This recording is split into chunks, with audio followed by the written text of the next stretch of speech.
So we got a female cop gets caught seducing inmates. Oh my gosh. Man, I ain't gonna lie. That's gonna be a wild one. But let's get right into it. This is Charlene O'Banion, a prison officer being accused of sleeping with an inmate. You felt me, I was like soaking through my clothes. After hearing rumors from other officers that had seen her and Jason Parker together, an investigation was opened up.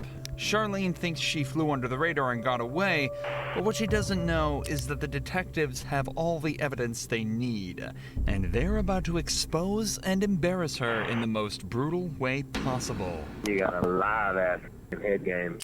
Oh my God. Right from the start, Charlene plays innocent and pretends she doesn't know anything about the allegations. We're notified of a possible improper relationship between you and Jacob Parker.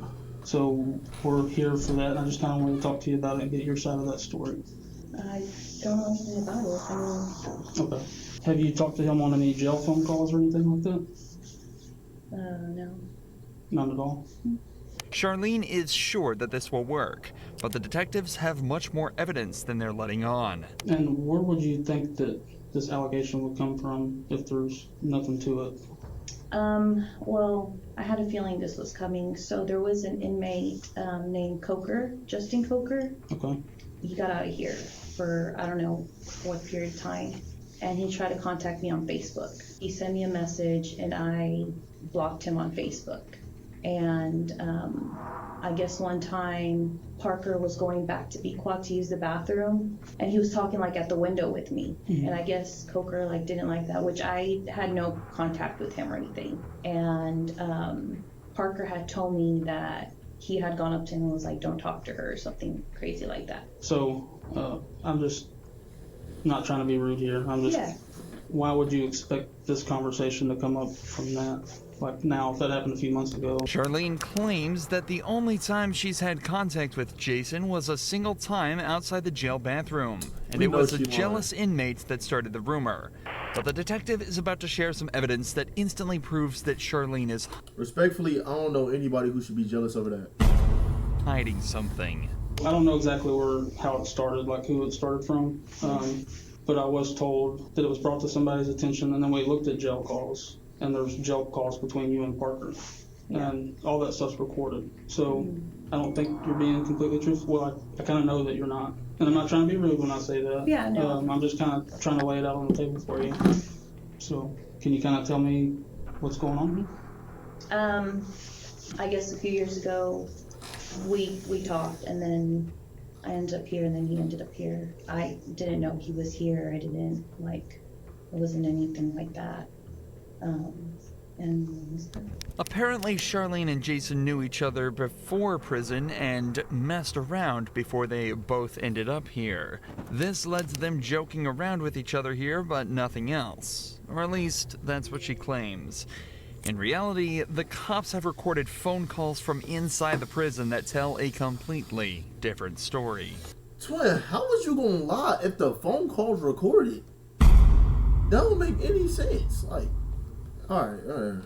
So what about some of these phone conversations? No, not here or the phone. I just mean conversations y'all are having on the phone. No. Since he's been in here.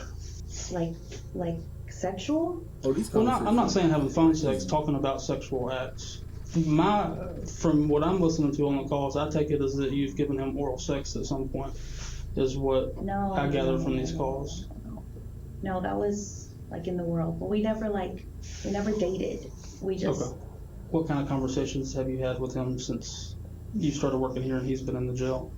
I don't know, just talking about what would happen after he got out. And then the jail call recordings, have you been talking to him while you're at home? Like he calls you from the jail while you're at home, or? Okay.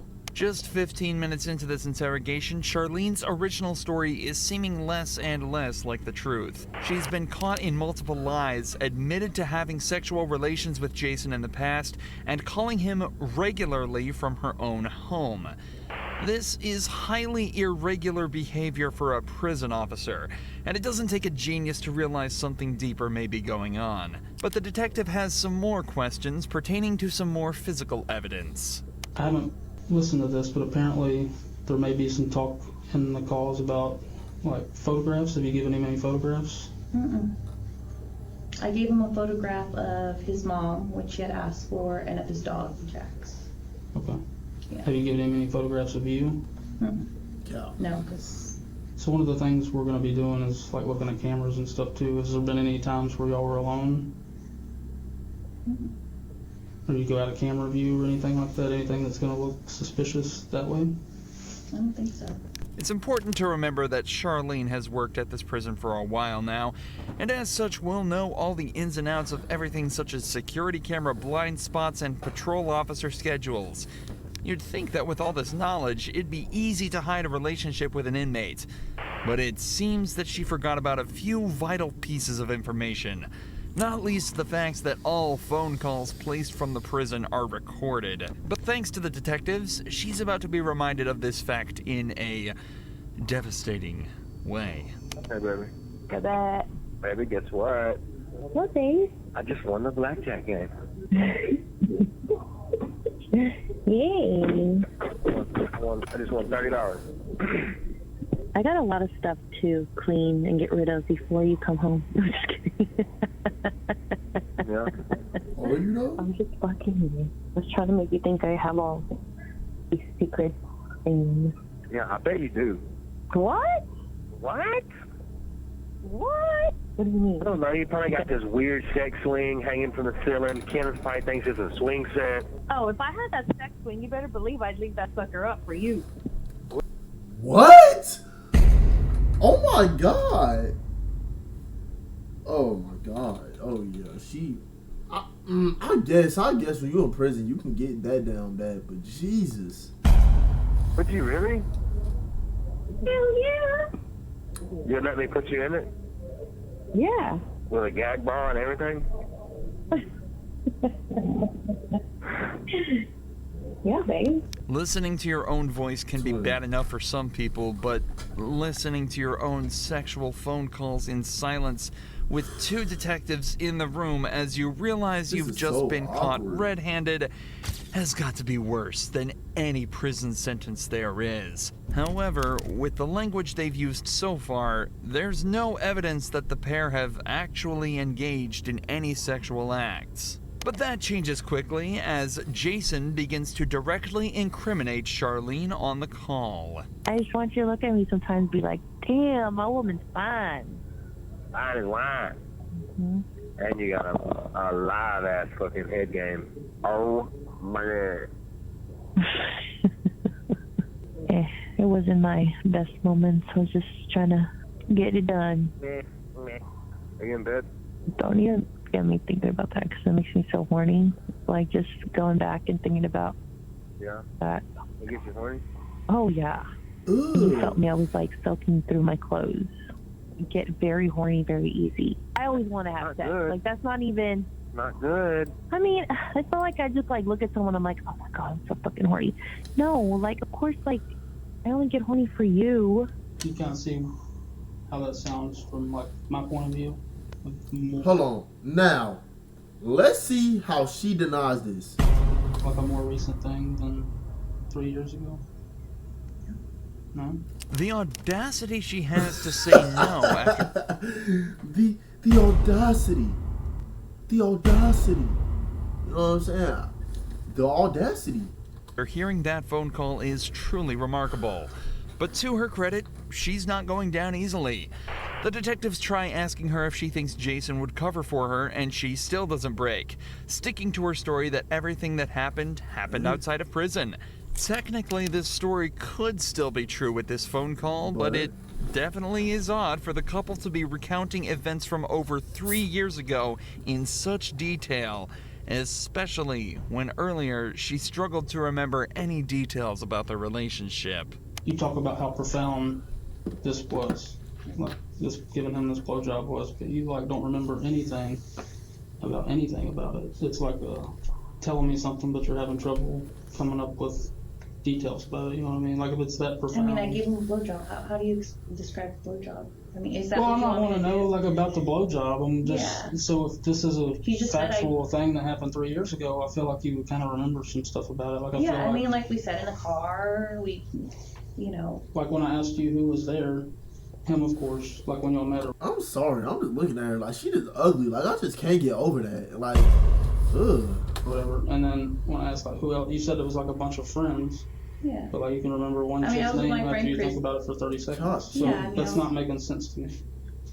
You seem to have blanks in your memory when we get to certain details, but you remember being groped in the blowjob from 3 years ago. Ooh, Find that that hard said to something to believe. my body. I Okay. didn't like that. This is your one chance to be honest with us. Yeah. Once we get up and walk out and we're done, Yeah. we're done.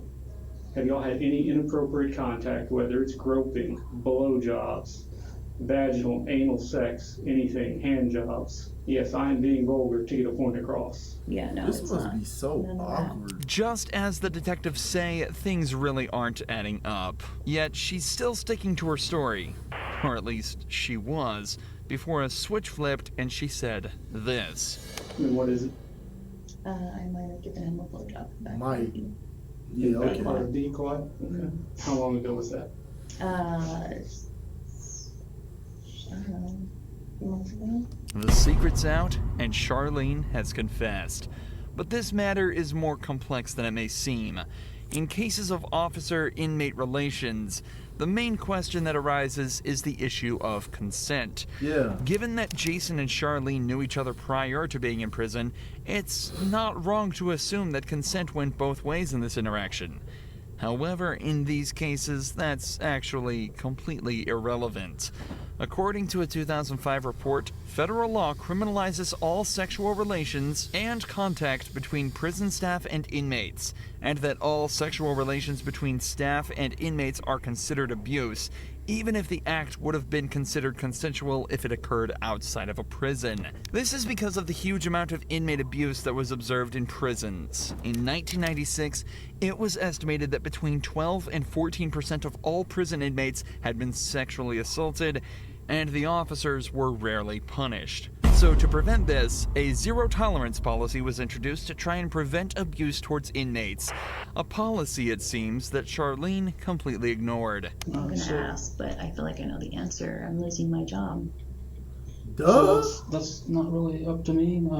Internal affairs. Yo, chat, who do you think is more down bad, the inmate or her? Cause I guess the inmate is down bad, like, by force, cause he's only with guys, but she has a choice and she chose an inmate. So I don't really know what to do. She might be the more down bad one. Is aware investigation is separate from ours because it's two totally different No, it was not worth things. So Yeah. What kind of charges would, like, so it's illegal to have sexual contact with an inmate as an employee. it. Duh. So I said the ball kind of be in their court, but I'll let you know as soon as I hear something. I mean, would I go to jail? Duh. That's up to the DA's office. Like, As it turns out, Charlene would lose her job, and the only time she'd ever be allowed back in jail would be for the 100 days that she'd be made to serve after being found 100 guilty days? of sexual I mean, activity I with a person in guess. custody. bro, it just abruptly ended the video. Like, why did it do that? Like, what is this? Oh, that's on my light. Chill. I'll be making shorts. But hey, that was a great video. You feel me? Now, you know what I'm saying? Until next time.